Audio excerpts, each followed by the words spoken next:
those that are taking it for credit, the questions for chapters 3 through 6, those will be due next Tuesday, Lord willing. So, because we should finish that up, hopefully get past that tonight. But so those will be due next week, and then I gave you some new ones tonight. Those will be due the week after. So, okay, are we going, Lauren? Okay. All right, so we are ready to begin in chapter 5 tonight. So hopefully you guys have been reading ahead. As I said, well, obviously we don't have time to read through. I wish we did, but so hopefully y'all are reading ahead, so you've got some idea what's in this chapter. So again, we're going to hit some of the highlights here. And so let's take a look at the first 3 verses in chapter 5. This is where we talked last week or week before last about God, of course, has called Moses to go talk to Pharaoh and release the Israelites.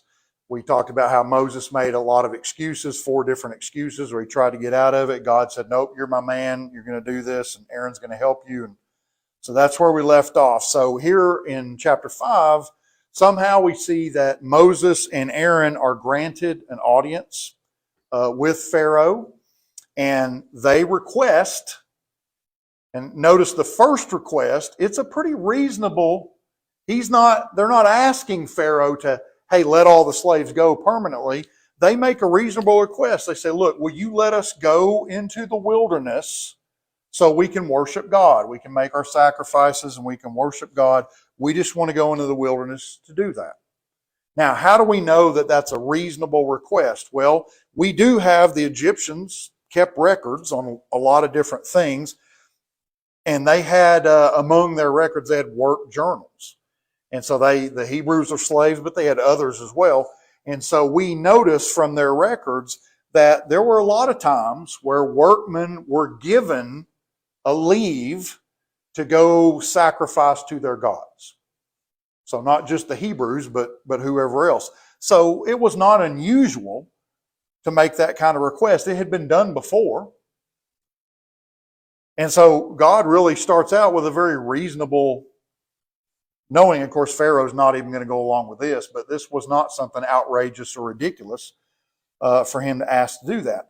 Well, Pharaoh, his response, he just kind of arrogantly scoffs.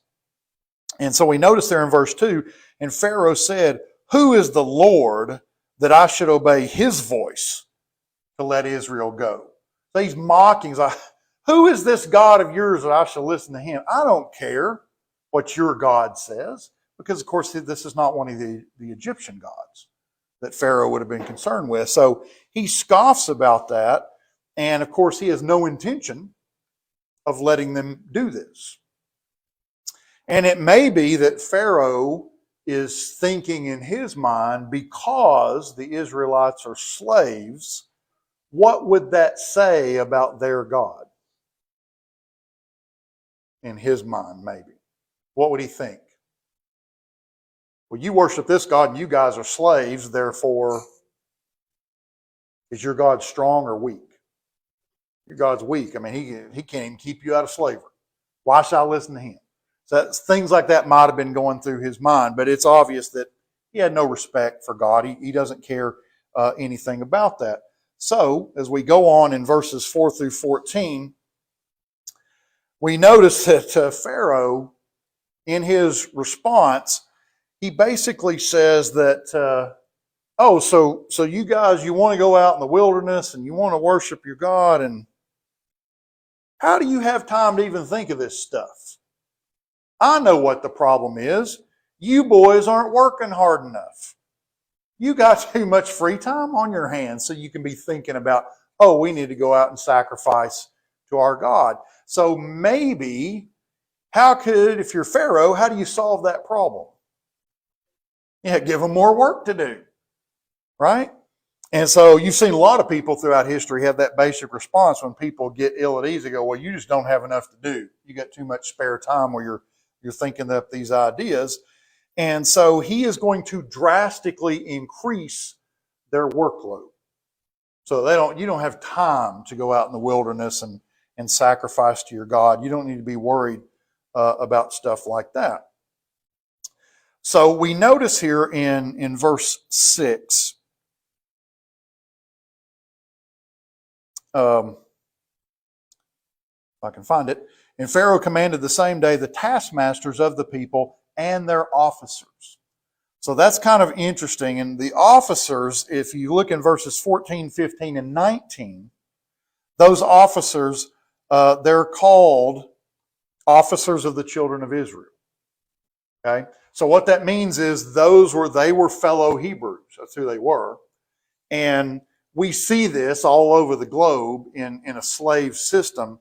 For example, in the United States, you had certain African slaves who were elevated above the other African slaves, and they would be like overseers, and they got a little bit better treatment, but their job was to keep all the rest of the slaves in line and make sure they were doing what they were supposed to do. So apparently that's the case here. So some of the Hebrews had been elevated above the others, and so this is who he's talking about. Okay? And so up to this point, the slaves, they had been making bricks. And one of the ingredients you need for that is straw. And so they had been provided with all the ingredients, and they simply had to put it together and make the bricks. So now Pharaoh is going to say, well, instead of us providing the straw for the Israelites, let's make them go get it themselves. So you boys you're going to have to go out and gather up your own straw. We've been providing that up till now, but we're not going to do it anymore. So you still have to make the bricks, but now you got to go gather the straw as well. Well, what's that going to do for them? Create more work. More work, yeah, and more time, right? So obviously, Pharaoh, being the reasonable person he is, I'm sure he'll lower the amount of bricks they have to make, right? Nope. You got to make the same amount of bricks, but now instead of having the straw right there, you got to spend the time to find the straw and still find enough time to make the same amount of bricks that you've been making. Okay? So it'd be like, if I'm mixing concrete for somebody, you need water for concrete. If everybody, all my supplies were given to me, I can make a certain amount of concrete. But if suddenly somebody said, well, from now on, we're not going to give you the water, you're going to have to go find your own water. So I got to go find water, find a way to transport it, bring it back here, mix it up. That's going to take a lot more time. I can't possibly make the same amount of concrete that I was making before. That would be unreasonable. Well, that's what Pharaoh does. So yeah, I expect you to make the same amount, but now you got to go find the straw. Okay? Now, something interesting, if you notice in verse 8, there in chapter 5, it says, and the tail of the bricks, which they did make herefore, you shall lay upon them. The tail of the bricks. So what does that mean? That's an interesting phrase. Do what? Yeah. So this is simply the count or the number of bricks, the tail of the bricks. How many bricks? So he said it's not going to change. You still have to make the same quota or the same count of bricks. Okay. Now, something interesting that we, at least me anyway, maybe not y'all, but we use a lot of words. We use a lot of phrases in our vocabulary. And you never really stop to think about, why do we call this person that? Where does that phrase come from? And sometimes I get curious and think, yeah, why do we use that? So I didn't know this. I was researching all this. And in Old English, this phrase to tell meant to count. So we would say, oh, well, you're going to tell somebody. Well, that just means you're going to talk to somebody. But what used to mean, that means you're going to count. Okay? And so that's where we get the term, you go to the bank, and the person behind the window, what are they called? The teller. Well, I never really thought, why do we call them a teller? Because a teller used to be a counter. So they count the money. They're the test. That's where bank teller comes from.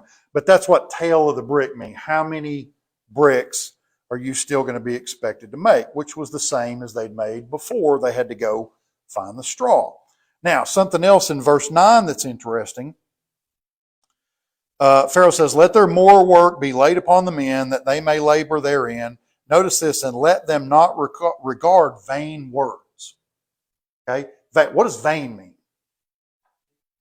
Empty, useless, meaningless. So, let them not regard vain words. Who do you think he's talking about? The vain words of who? Hebrew. the Hebrews, the slaves. He said, don't listen to vain words of who? Moses and Aaron, right? So in other words, he's accusing Moses and Aaron. They didn't really talk to God. They're lying to you. Don't listen to them. You're not going to be liberated. Your God's not going to do anything. They didn't even talk to him. Okay, that's what Pharaoh is trying to convey. They're lying to you, and you should just ignore them. Because he could tell, obviously, Moses and Aaron were getting everybody stirred up. He's like, just ignore them. Forget everything they say. Don't think about it. Now, the obvious thing is going to happen. They still are supposed to make a certain amount of bricks, but now they got to get the straw. What's going to happen? Can they meet their quota? No, they can't. They can't possibly make the same amount of bricks when they're running all over the countryside trying to gather up straw, which used to be placed right there before them. They can't possibly make the same amount of bricks, so they're going to fall short of their quota. And so Pharaoh is going to have their officers beaten for this. Every time you miss a quota, you people are going to get beaten, severely beaten, because you're not working as hard as you need to work. So we see then in verses 15 through 19,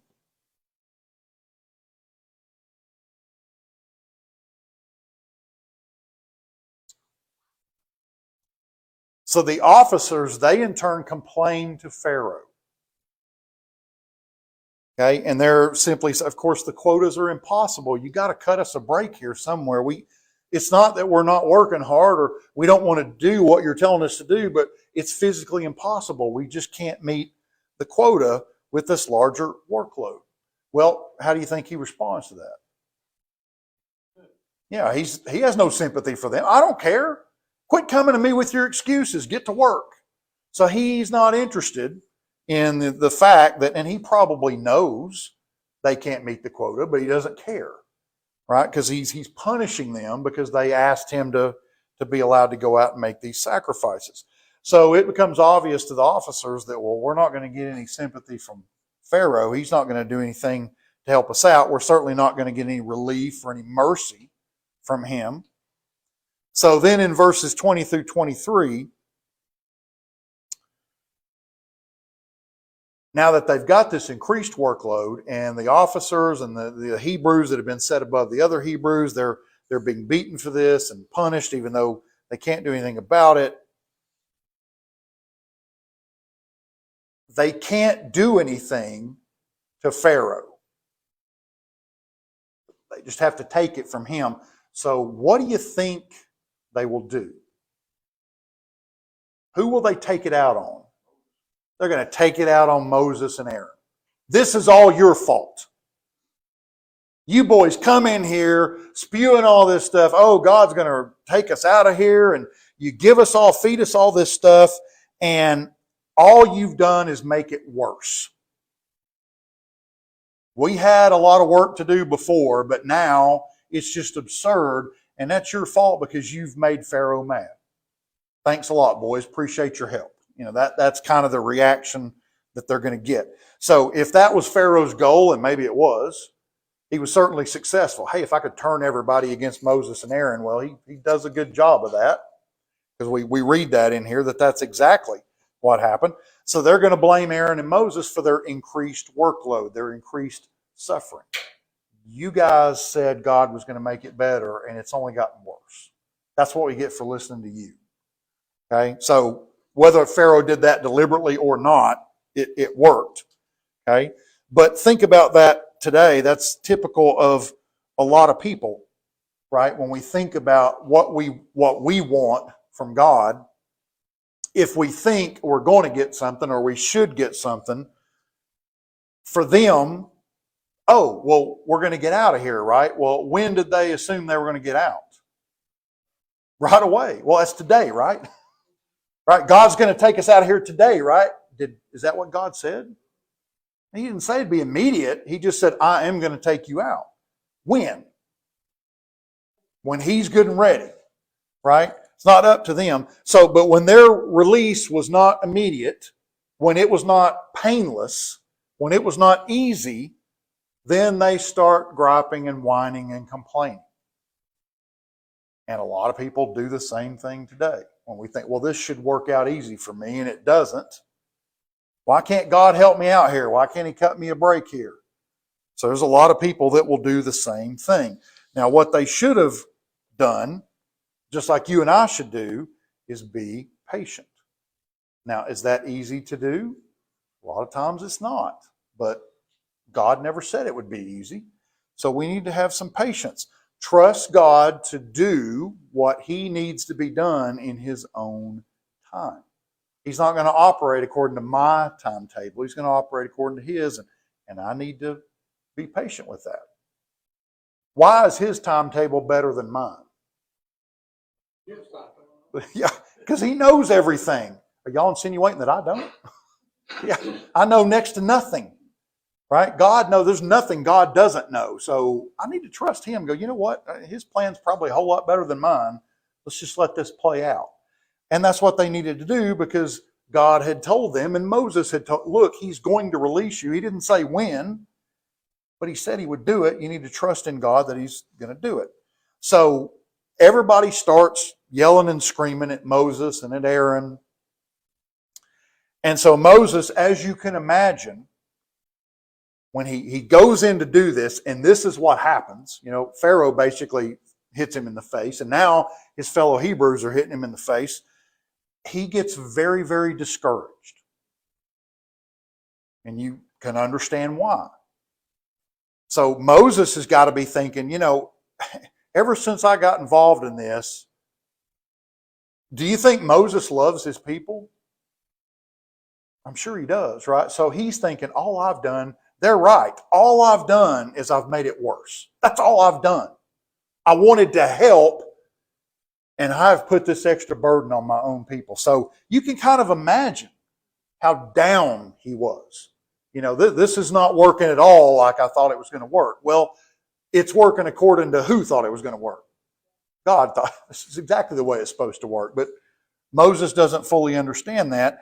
So if you notice there at the end of the chapter, in those last couple of verses, Moses returned to the Lord and said, Lord, wherefore hast thou so evil entreated this people? Why is it that thou hast sent me? Why did you even send me here?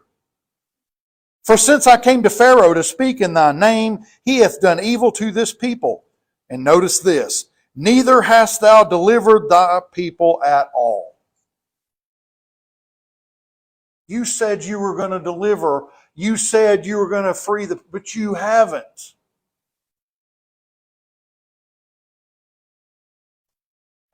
Yes.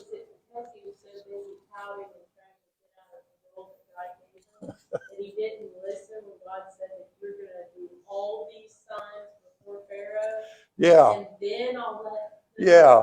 He needed to know, and he will get it as we go through. But at this point, he's not getting that I got this, Moses. I got it, but we've got to do it a certain way. Of course, Pharaoh's going to resist. I always knew he would resist, and it's going to give God a chance to show his power. So it's all going to work, but it ain't going to happen today. So relax, right? So the key word that Moses left out when he said, you haven't delivered the people, a key little 3-letter word. Begins with a Y and ends with a T. Yet. God is like, you should have said, I haven't delivered them yet, but I will. But Moses, you just haven't delivered. Well, I'm going to, but yeah, it's not going to be today. There are still going to be some obstacles to overcome. So it's all working according to God's plan, but Moses is very dejected at this point. This is like making a cake using a box cake mix. Yeah. Moses just now opened the package. God's fixing to show him how to mix it. He's fixing to show him how to do it. Right. Because I might can follow the directions on the box, but I'm probably going to mess it up unless somebody really shows me how to do it, right? So yeah, God's in charge and he's going to do this. But at the same time, from a human, we can see why Moses is discouraged. But his faith will be built up as he goes along. But at this point, Moses, maybe this is in his mind, he's probably thinking, see, Lord, I told you I wasn't the man for the job. I told you, even though God said, if God said I'm the man for the job, then I'm the man for the job, right? But he's probably thinking that. I knew I couldn't do this. This is all, terrible. Well, a lot of people are are short-sighted like that, even today, and we think that God should do things our way. We pray to something and we don't immediately get the answer we're looking for, and people are, why didn't God listen to my prayer? Well, who said he wasn't listening? Maybe the answer is a little different than but again, he knows more than we do. So if we look at Isaiah 55, verses 8 and 9, I think I got that up there, yeah. Every verse in the Bible is important, okay? But this one, we ought to really keep this in mind. God said, "For my thought are not your thoughts, neither are your ways my ways, saith the Lord. For as the heavens are higher than the earth, so are my ways higher than your ways, and my thoughts than your thoughts." If we would always keep that in mind, it would help us get a little more patient, a little more, okay, this is going to work out the way it's supposed to work out. I'm going to try to do my part, but I'm going to let God do his part. And we'd be better off. So God's plan is working here just like God wanted it to. They needed to have faith. They needed to have some patience. Is God going to keep his promise? Of course he will. God will always keep his promises. He keeps his promises to us. So I am told by God that if I'm faithful to him, I'll get to heaven. Well, is that today? When will that be? Who knows? Either I have faith in God or I don't. If I got faith, I mean, you know what? Whenever I get to heaven, I get to heaven. But I know I'm going. As long as I'm faithful to him, I'm going. Why? Because he promised me that I would. It doesn't matter if it's today, next week, 10 years from now, whatever. Whenever it is on God's timetable, but I know he'll keep his promise. So we got to have that faith and that promise. And God's going to keep his promises here. Well, let's go to chapter 6. And so in these first verses, we see here that God reassures Moses that he will indeed deliver the Israelites from bondage. He's going to do it.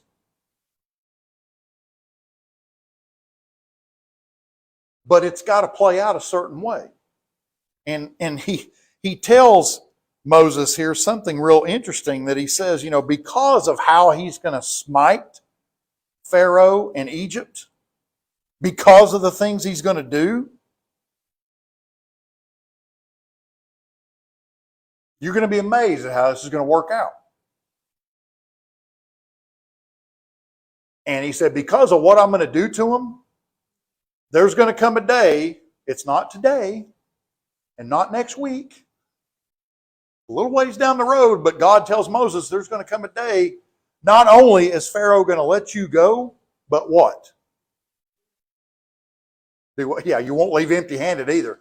He's going to beg you to leave. Take your stuff and get out. And here's some more stuff to take with you. Right? Just go. So he said, yeah, there's going to come a day you're going to leave and he's going to be pushing you out the door because of what I'm going to do to him. So just trust me, trust the process. This is going to work. It was all part of God's plan. So Pharaoh is going to resist, but that resistance was needed for God to be able to fully show his power. Now, show his power to who? Well, Moses, Aaron, his people, and everybody, right? So God is going to demonstrate his power to the Israelites and to the Egyptians. But if Pharaoh had agreed right off the bat, none of that would have taken place. So it's all according to plan. God knew he's not making Pharaoh resist, but God knew that he would, and it's going to give him the opportunity to do these things, showing them, which they will come to believe, that no man or government is able to resist God. That will be clear when you go through all this stuff. Now, we see in this last part of verse 3, this is kind of hard to understand when you read this. And I appeared unto Abraham and unto Isaac and unto Jacob by the name of God Almighty, but by my name Jehovah was I not known to them. And you can look at different commentaries and biblical scholars, and there's a lot of disagreement So I'm not going to pretend to you, oh, I know exactly what this means. If this is a difficult, what do you mean that they didn't know you? Because especially if you go back and read Genesis, Moses called God Jehovah in Genesis. And yet he's saying, well, they didn't know me by that name. But Moses did that. Well, what about that? When did Moses write Genesis? While all that stuff was happening, or did he write it later? Yeah, he wrote it later. So he knows, right? But, well, did they not know God? Well, of course they knew God. But it may have meant some of the suggestions here were maybe the patriarchs knew the name, but they didn't fully understand the character of God, the significance of God. A lot of people seem to think maybe that's what it means.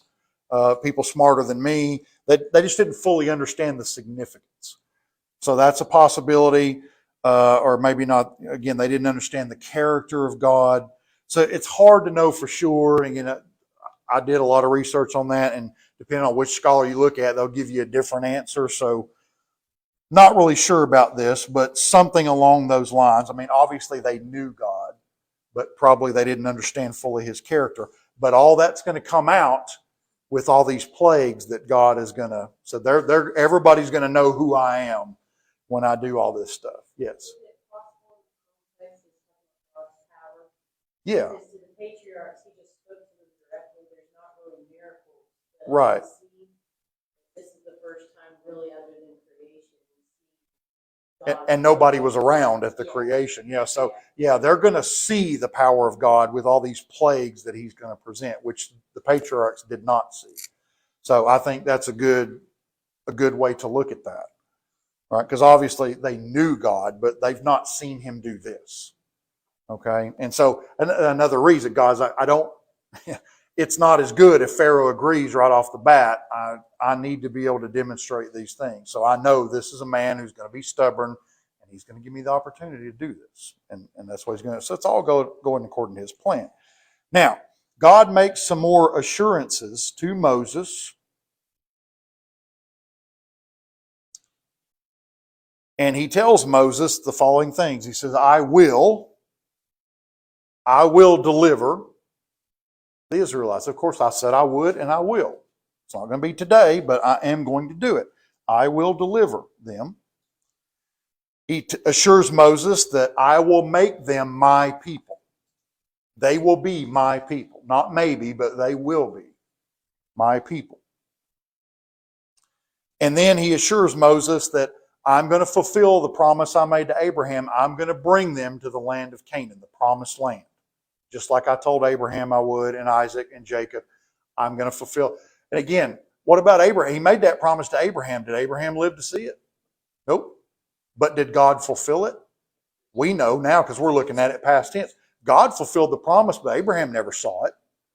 But Abraham had faith that God was going to do what he said. It just wasn't going to be today or this week or in the immediate future, but he will do it. So he assures Moses, I'm going to do all of these things. I said I would, and I will.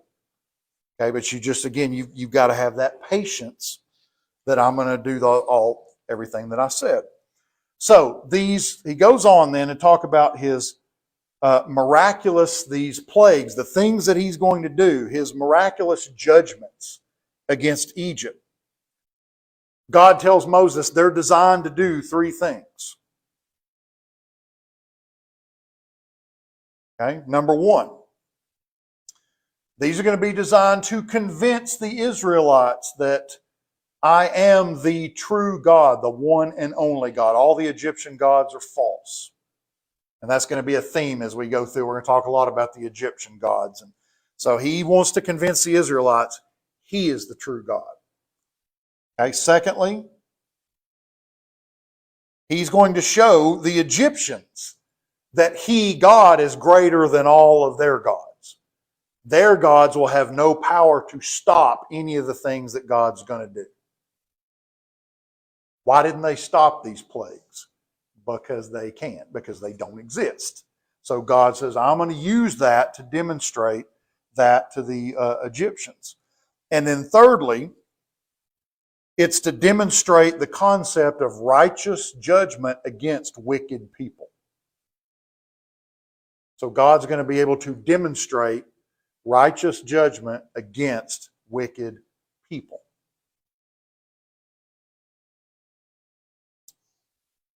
So Moses goes back to the people. God convinces him, okay, so go back and talk to him and tell him again. So Moses goes back again to talk to the people. But notice there in verse 9, and Moses spake so unto the children of Israel. He told them what God said. But they hearkened not unto Moses for anguish of spirit and for cruel bondage. So in other words, they didn't believe it. Yeah, that's what you already told us we were going to get out of here. And not only are we still here, but now we're working twice as hard as we were before. So they don't believe him. They've rejected it.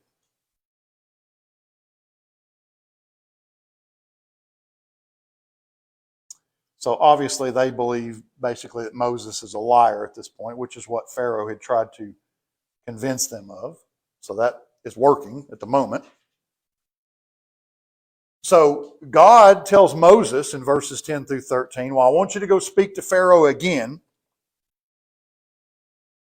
Moses is still discouraged, of course, so he basically says to God, well, even my fellow Israelites, they're not going to listen to me. Why would Pharaoh listen to me?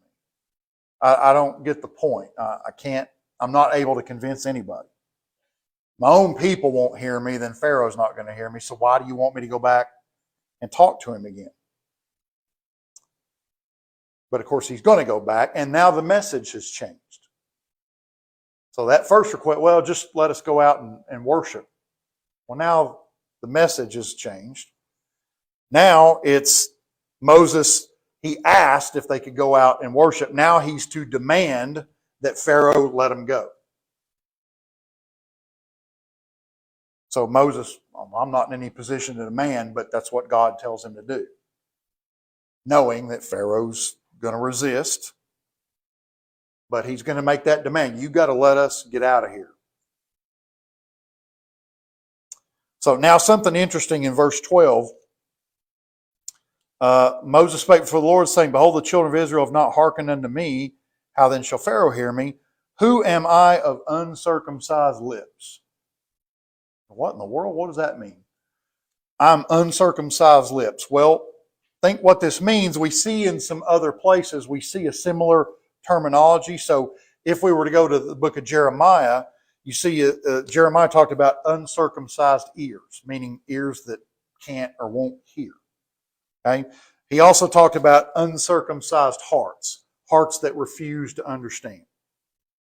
So what do you think uncircumcised lips mean? Yeah, well, not refuse necessarily, but I won't be able to say the right words. It's not going to make sense. It's a waste of time. Okay, so that would seem to be the case here. That's what he's talking about. Moses is telling God, I won't be able to say the proper words. So as you can imagine, at this point, Moses believes that he's a failure because he's not really accomplished anything that he thought he was supposed to accomplish. And we've all heard that phrase, if at first you don't succeed, try again. A lot of wisdom in that. Right? So many people want to give up quickly, and I admit I've done that before in my life. Got to have a little more tenacity, a little more determination, right? It's not always going to work right the first time or the second time, or, want to give you the example of Thomas Edison, who, created these things and of a sorts, and electric light. And so there was a gathering, and everybody was breaking their arms, congratulating Edison, telling him how brilliant he was. You brought light where there was darkness. We don't need candles anymore. They were just telling Edison he was the greatest thing since sliced bread, right? And Edison looked at those people, and because they're like, you're a genius. This is incredible. He said, I'm not really that smart. What are you talking about? You invented the light bulb. What do you mean you're not that smart? He said, I'm not that smart. I'm just stubborn. He said, because I can tell you 1,000 ways how this won't work. And he wasn't exaggerating. He did over 1,000 experiments before he made the thing work. He just kept at it. He was convinced, I can figure this out. But he didn't. It's not like the first time he tried it or the 800th time he tried it. He just kept at it. He said, I'm not that smart. I'm just stubborn. I just stayed with it. Makes me look smart, but I just didn't want to give up. I was convinced I could figure it out sooner or later. So Moses just needs to keep going. God's in charge, and it's going to work the way it's supposed to work. God never promised immediate results for you and me or for Moses. So just trust God. He's going to do what he said on his own time. Okay? Pharaoh has to resist so that God's power can be realized, and that's exactly what's going to happen. All right, so let's look at verses 14 through 27. Basically, this is just an abbreviated genealogy, so obviously I'm not going to go through all those names, but they're listing Leah's first three children, Reuben, Simeon, and Levi. But the idea basically is to show the Israelites that Aaron and Moses, it shows their leadership position, that they're qualified to do this. That's why you see all these names listed through all these verses. The one verse I did want to call your attention to, verse 23 there, because we want to make note. Here we see the sons of Aaron, and obviously we're going to talk about them more. So Nadab, Abihu, Eleazar, and Ithamar. So we're going to spend some time talking about them, the sons of Aaron. But the whole genealogy is just to prove they have legitimate leadership authority over the rest of the Israelites.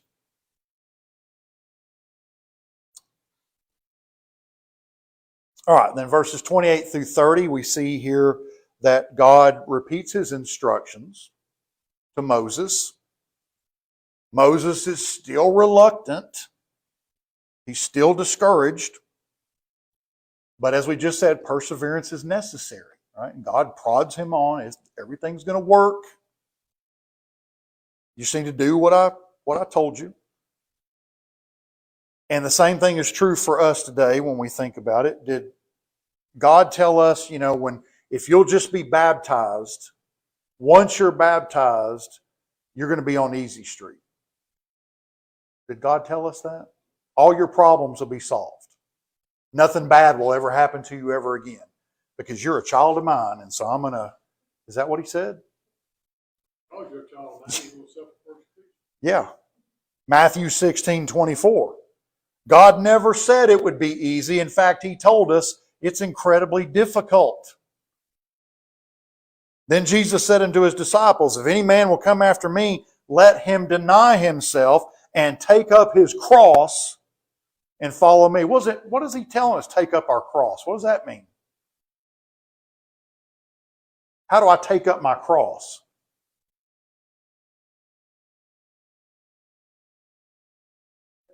Yeah. I'm going to suffer. I'm going to be persecuted for his name. At least if I'm living right, if I'm really standing up for Christ, am I going to be mocked and ridiculed and persecuted for that? Better believe it. If nobody ever gives me a hard time about Jesus, that's because they don't even know I'm a Christian because I haven't.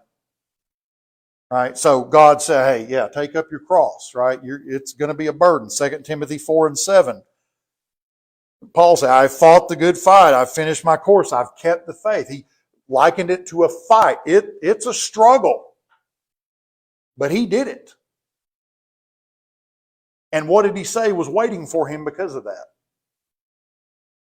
Crown of life, right? And not for me only, but for everybody who's faithful to God, for me and you, right? But it's going to be a struggle. Okay, if I think God's going to make it easy, then I don't understand God at all. And I've not really read the Bible.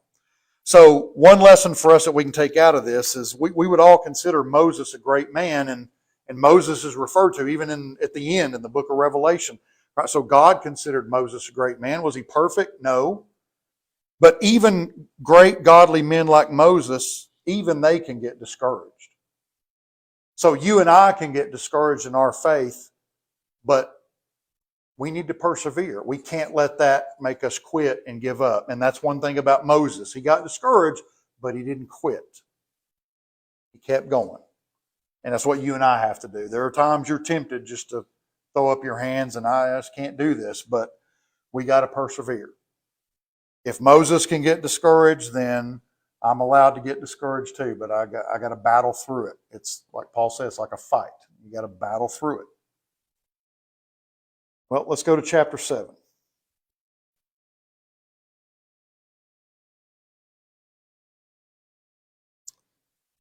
Verses 1 through 7.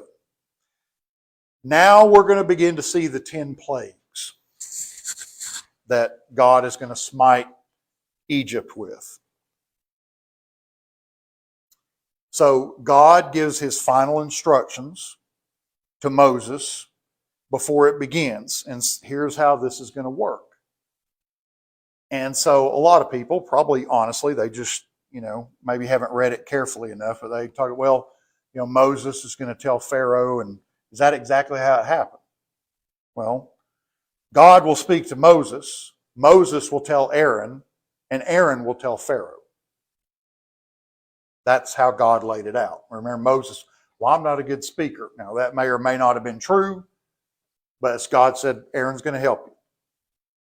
So he told Moses, and he said, you tell Aaron, and Aaron will talk to Pharaoh. Now, I'm not saying Moses never said a word to Pharaoh, but apparently Aaron did a lot of the talking here because Moses was trying to use that excuse. Well, I'm not a great speech maker. Well, your brother's going to help you. God then tells them, you're going to go talk to Pharaoh. Hey, guess what, boys? You know what's going to happen? He's going to agree with everything you said, and he's going to let everybody go. Right? No. Let me let you boys in on a little secret. Pharaoh is going to be stubborn. He's going to resist. That's what's going to happen. So just be ready for it.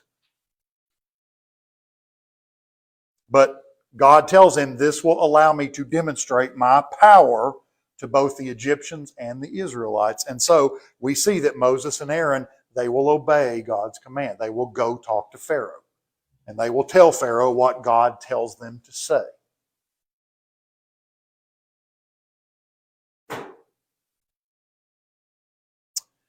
All right, then in verses 8 through 13, here we see when they come before Pharaoh, the first miracle.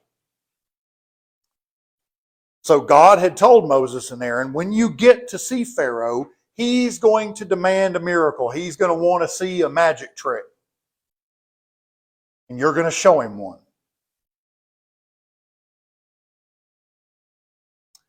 And so this is where Aaron, we saw earlier, where he was given the rod, and you throw the rod down on the ground, what does it do? Turns into a serpent. So here we see Aaron throws the rod down before Pharaoh, and it does become a serpent.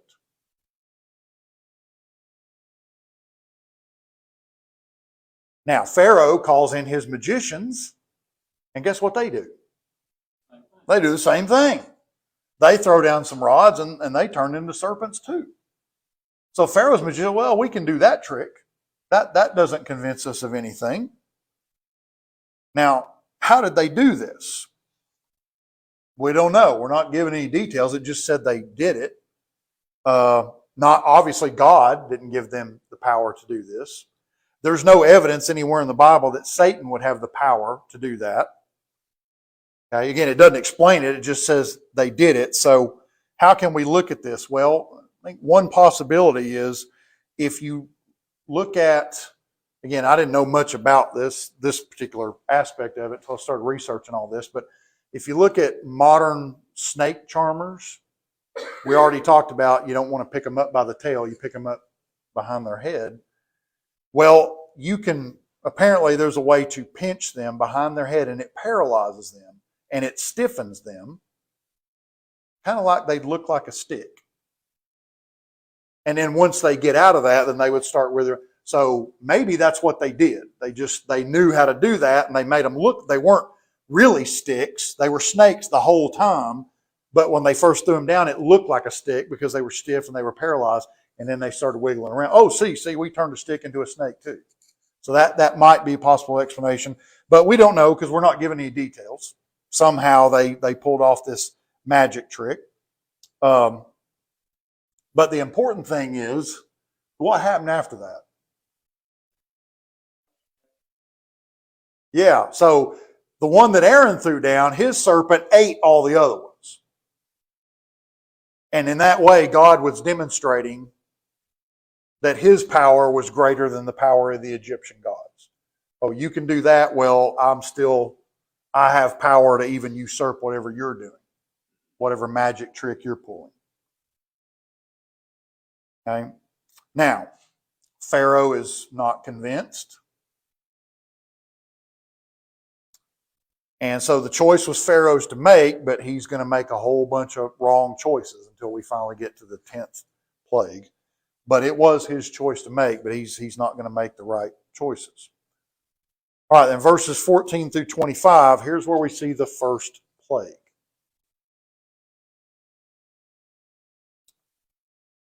Now, as we said, there's no indication, he may have, but there's no indication in the Bible that God spoke directly to Aaron. Every time we see it, God tells Moses, and then Moses tells Aaron, and then Aaron goes and tells Pharaoh. So God tells Moses to instruct Aaron, here's what I want him to say, here's what I want him to do. And so they explain to Pharaoh what's going to happen because they've defied God. We told you need to do something, you wouldn't do it. So this is the first plague. They announce that all the water in Egypt will be turned to blood. And interesting, it says even the water that's already been collected into containers, that's going to turn to blood too. Like you've already got a container of water in your house to drink, well, that's going to become blood too. Not just the water in the Nile River, but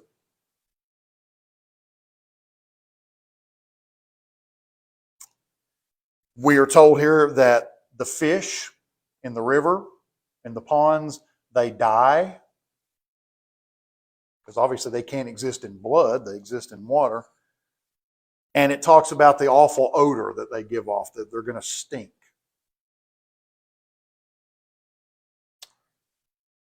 And again, this is by design. All of these plagues are by design. God knows what he's doing. So what you see here is the Egyptians have lost their main water supply and also food because they ate a lot of fish out of the river. They've lost food and water that they are necessary for their survival. Again, God is demonstrating he's got power over life and death. And this is going to be one of the themes that we're going to look at, one of the things I want you to really understand. This is another example of God showing his power over the Egyptian gods. The Egyptians worshipped the Nile River itself as a god because it had water and water was life-giving. And right, so they worshiped the Nile River, the giver of life. Well, now what is it? Now it's giver of death. God did that. So you think this river is a god, well, I turned it into not life, but death. So again, God's showing his power over the so-called Egyptian gods. Now, it does say again that the magicians copied this somehow. Probably with, and we see in verse 24 that so they could get something to drink, the Egyptians started digging up water out of the sand like close to the river and they could get that and drink it. So this is probably what the magicians, they got some of that water and said they did the same thing, but did they actually turn it into blood? Or did they turn it red? Right? Are there chemicals or the things you can use to put in water to make it look like blood? Yeah, so that's probably what they did, but we don't know. It doesn't say. Just said they did a trick too, but probably something along those lines. So the first plague lasted for 7 days. Lasted for 7 days. Put that on up there. But Pharaoh's still not convinced to let the people go. And so we're going to see that as we progressively go through these plagues, they're going to get progressively worse as they go along. All right, so that brings us to chapter 8.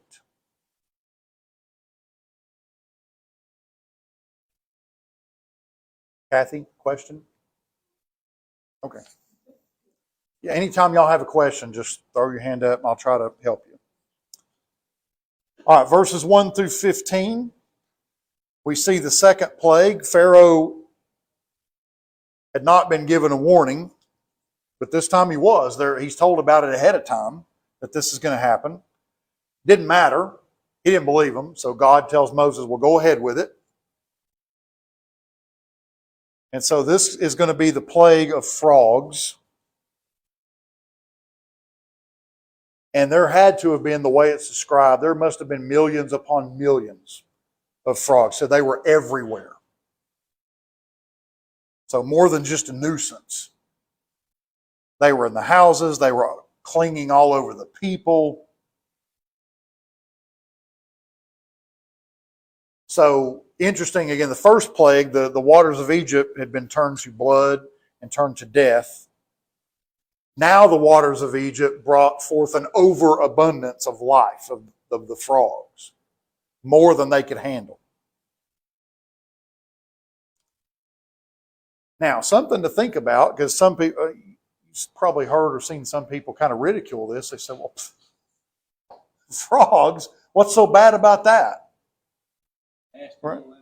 Well, they are to me. I mean, some people love them. You know, I'm not going to go out of my way to kill one, but slimy little things, you know. But still, you go, well, yeah, but they're harmless. Why wouldn't God have, you know, it's Egypt, man. They got crocodiles. Why wouldn't he rain down crocodiles? Or vipers, you know, venomous snakes. I mean, frogs. And you guys remember Underdog? The bird of playing a frog, right?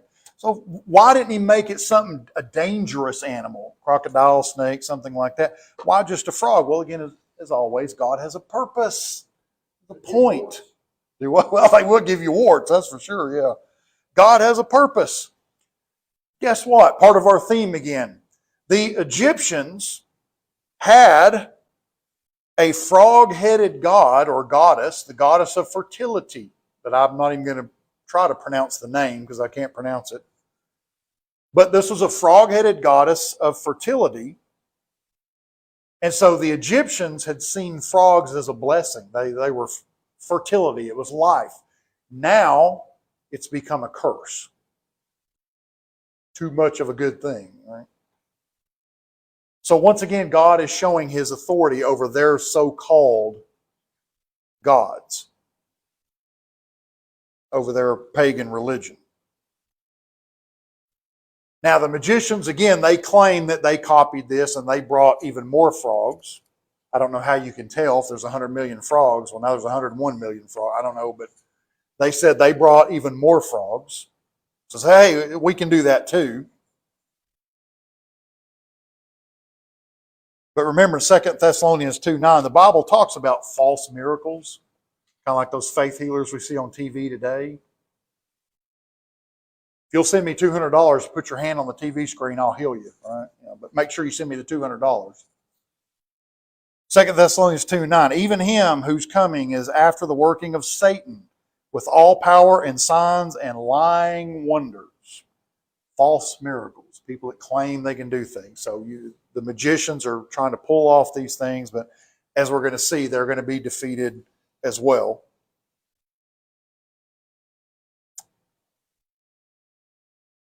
And something else, and I don't know if this crossed Pharaoh's mind, but when you really think about it, so if the first plague, you get blood, all the water's blood, what do the magicians do? Well, they make more. Second plague, you got millions, a gazillion frogs, what do? They make more. Is that helpful? Why didn't they stop it? Like throwing gas on. Yeah, right? Well, the Nile turned to blood. Why don't you boys turn it back into water? Then I'll believe you. All these frogs, why don't you zap them and make them disappear? That'd be a miracle. Why didn't they do that? Well, because they couldn't. they could not cancel out what God had done. That was part of the point. Right? So all they did was, if they did anything, they made it worse. They didn't help the situation. So Pharaoh comes to realize that his magicians can't really stop it. So after this second plague, he asks Moses to ask God to stop it. So in a way, acknowledging that, yeah, your God is the only one that has the power to stop this. So he's admitting the power of God without openly coming out and say it, but that's what he's doing. So in an interesting thing, Moses even lets Pharaoh say, okay, well, I'll go to God on your behalf. Tell you what, I'll let you pick the time. You tell me when to tell God to stop it, and we'll stop it. So he even lets Pharaoh decide when. So that's kind of interesting. And so Pharaoh promised, if you'll do that, I'll release the people. But the frogs are destroyed, and of course they stink up the place. They have to get rid of them. And then what does Pharaoh do? Changes his mind. So once the danger is gone, and he quickly changes his mind. All right, verses 16 through 19. Let's see if we can get through this chapter. We see the third plague. This time Pharaoh's not. He was told about the frogs ahead of time, and now he's not warned about this one. And so Aaron smites the dust and turns it into lice. Very nice.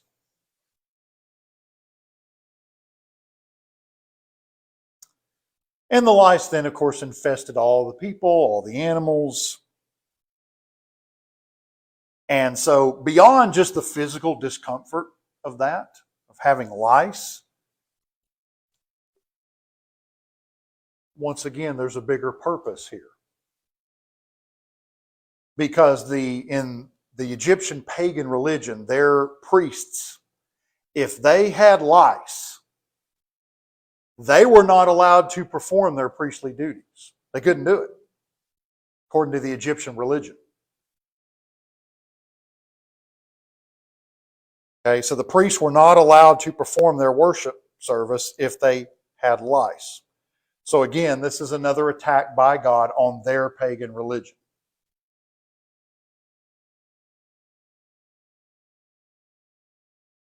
Now the the magicians, they try to copy this one, but they can't. They're unable to do it. They've run out of magic tricks. So it's at this point they were forced to admit defeat.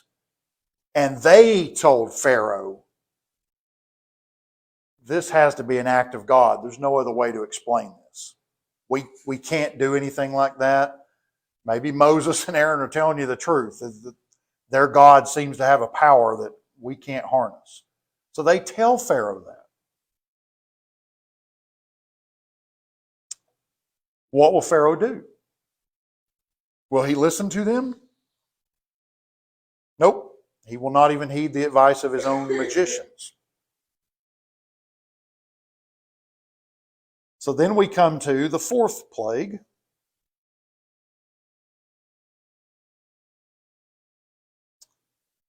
On this one, again, Pharaoh is warned about it. He comes out to bathe in the morning in the river, and he's told that, all right, the next day, you're going to be swarmed with flies if you don't let the people go, if you remain stubborn. Of course, he does remain stubborn. The flies come the next day. They're on the people. They're in the houses. It said they covered the ground. It was, so, again, probably a gazillion flies.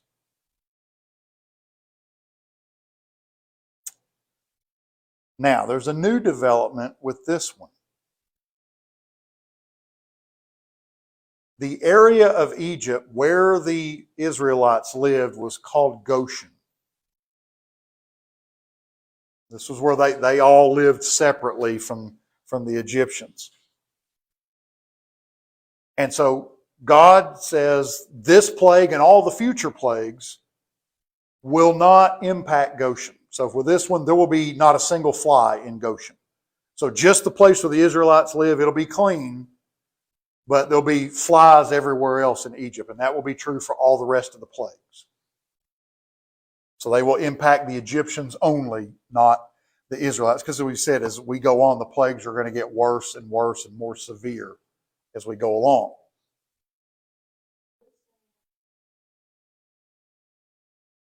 Yeah, because it said like all the water in Egypt was turned to blood. Well, that would have been even in Goshen as well.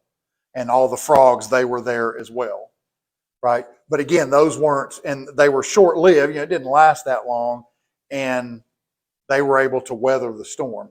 But as we go through, it's going to get increasingly horrifying, the things that are going to happen. And so from that point on, from this point on, God is going to protect them as another demonstration to the Pharaoh that, my people are going to be protected. It's going to be your people are going to be punished. And just to understand correctly, but it's still conditional. Like if the people in Goshen, if those people didn't, like for example, last plague, if they didn't obey it to the letter, they were going to lose it. Yes. So it was it's all conditional on God's terms. Right. I just didn't. I wanted to make sure it wasn't like an umbrella. Like I'm going to protect them even if they don't. No, Yeah. God was telling, as long as you obey me, you do what it's just like when they wander in the wilderness, right? I'm going to take care of you as long as you do what you're supposed to do. And then when they don't, they're going to get hammered. So, but at this point, they're crying out to God. He's like, okay, I'm going to show you and Pharaoh. That's what this is about. Okay. So notice in this one, neither Moses or Aaron used their rod like they had before. God just did this one himself. No way to think, it was some kind of magic trick or something. And then verses 25 through 32, we close out the chapter, we'll close out the class. Here Pharaoh, finally, he offers a compromise. So after we've gone through 4 plagues, he offers a compromise. So he offers Moses, says, look, I tell you what, if you'll get rid of this, I'll let you all worship. I'll give you a little bit of time off, and I'll let you worship your God. But I want you to do it here in Egypt. I don't want you going out in the wilderness, but I will let you do it here. If you'll call this off. Or get God to call this off.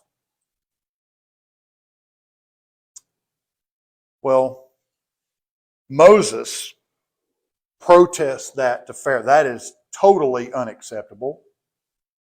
Don't know if Pharaoh knew that or not, or really thought about it. I think he probably did.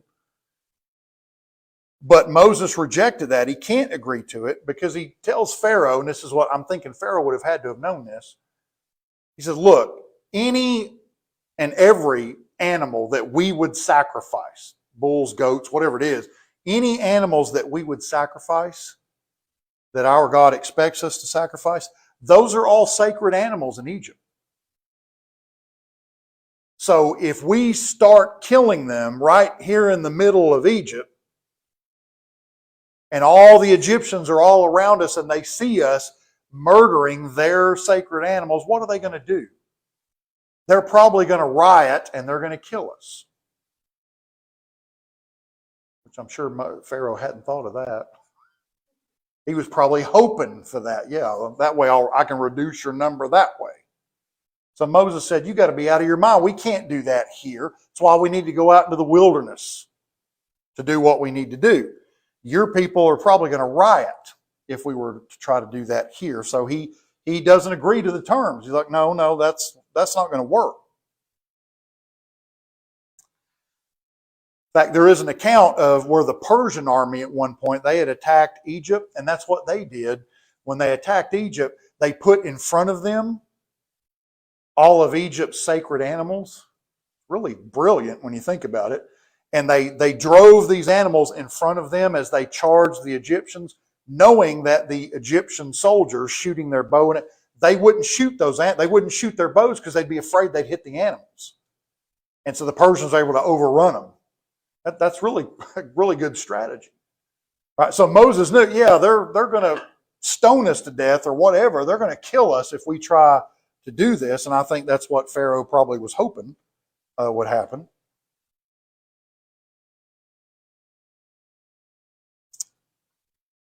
So Moses says that they need to go 3 days out.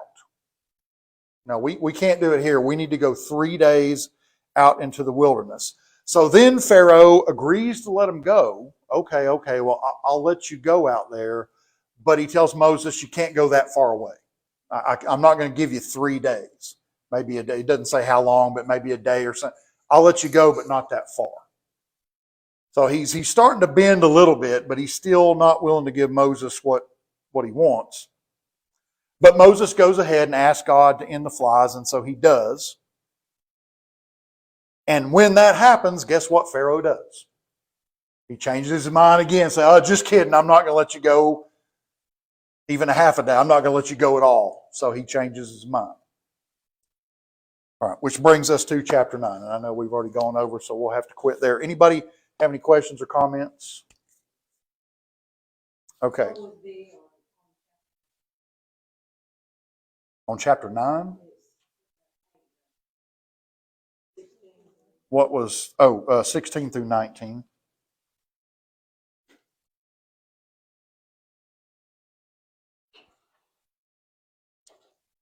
Okay, so I think I got everybody's first set of questions. So the questions for chapters 3 through 6, they'll be due next week. And then I gave you tonight 7 through 10. They'll be due the week after next because we'll be able to finish 9 and 10 and go on next week. So thank you all for coming. I really appreciate it. Y'all drive carefully on your way home.